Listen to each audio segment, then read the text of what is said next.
My name is Optimus Prime, and here is an awesome video review from Jesse. Now watch as he lights our darkest hour. Yeah!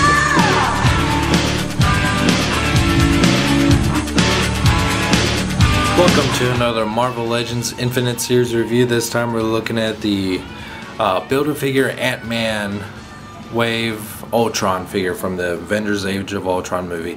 And if you haven't gotten these figures yet, please pick them up at bigbadtoystore.com. You can click the link in the description below. After cracking up all the Ant-Man Marvel Legends figures, this was one of the biggest Build-A-Figures that I was really looking forward to, and I have to say I really do like this figure a lot.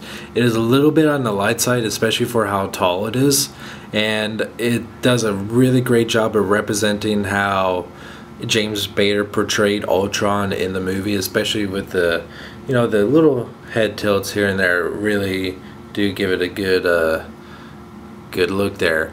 But they do have some issues with this Build-A-Figure, including the lack of paint in some of the spots that really throw it off, but overall it does look pretty nice. But let's get a little bit of a more up close look at it. He has a very stern look in his face. I do kind of wish it had a little bit more of an open mouth or alternate head to have a more open mouth look, because so you could have that red light coming in through his mouth, but it still looks really good. And he got his eyes look good. I had to pick and choose. Several movie Ant-Mans had his side antennas all crooked and stuff, and so I had to get the right one. So these were all nice. The red paint on his neck looks a little bit off, but it's not too bad. The paint on the chest looks fantastic. The silver paint really brings it out. The red on the inside of his chest and the red paint on the lower part here looks great. And when you get to his waist here, it starts to get a little bit crummy looking. You get just a dull molded gray plastic here, but it's kind of neat because the silver fringe just slowly fades into the gray, so it's not too drastic. I mean, like this is pretty drastic here, but on the torso here it's not too bad. He's got some more of that nice looking red in his bicep here. His arms and his forearms and hands, no silver paint on them whatsoever, which is a huge bummer. And his legs look a lot like RoboCop's, especially in the upper thighs. I think that's kind of funny. That's something I just noticed. He's got his toes here. Our toes are all molded gray.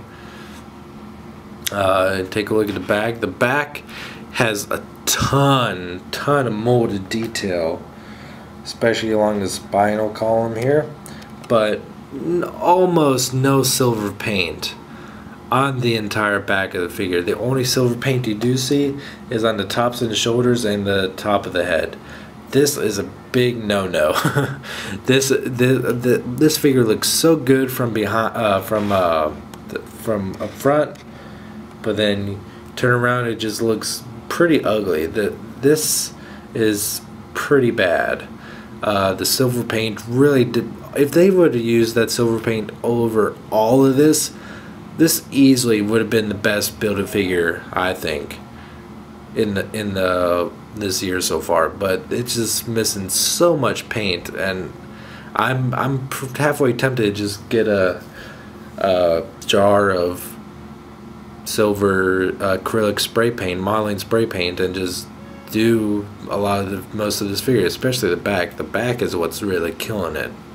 But I'm tempted to do that, but I probably won't, just because I don't want to mess it up, because it's expensive to build this figure. Alright, as far as Articulation goes, this is one of the characters that really doesn't need too many big action poses. This is a character that really looked great as far as just standing there with his head tilted sideways like that. Something James Spader does a lot in the show The Blacklist, kind of is a trademark there, and Ultron of course did that a shit ton in the movie. And you can do that with this Marvel Legends toy, and that makes me happy.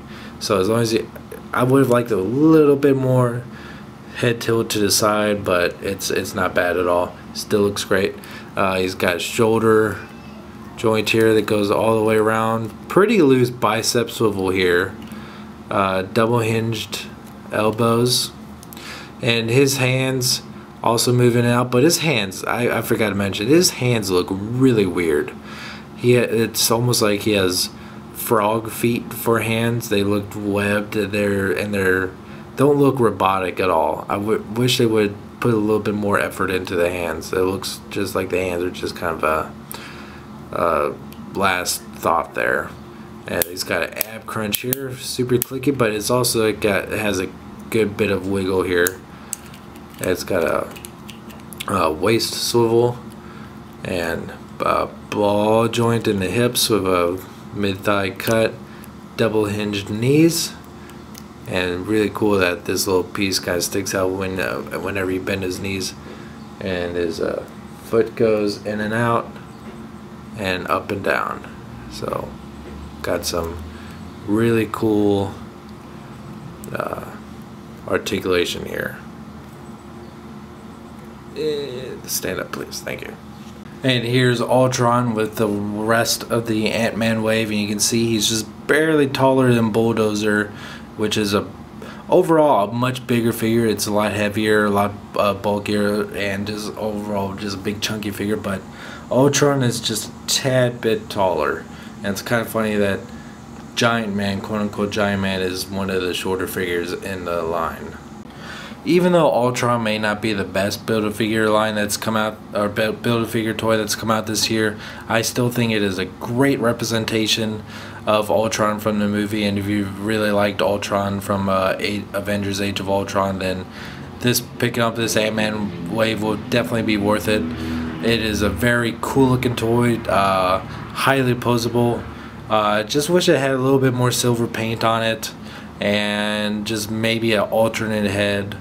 Would have definitely made this one of the best Build-A-Figures, but without those things, it's just a good Build-A-Figure with just, you know, a good character backstory to this figure. And remember, you can pick this wave up at bigbadtoystore.com. You can click the link in the description below. You can follow me on Twitter at twitter.com/SSJAutobot. You can Instagram me too, SSJAutobot. And you can follow me at Twitch at twitch.tv/SSJ_Autobot. And I'll catch you next time.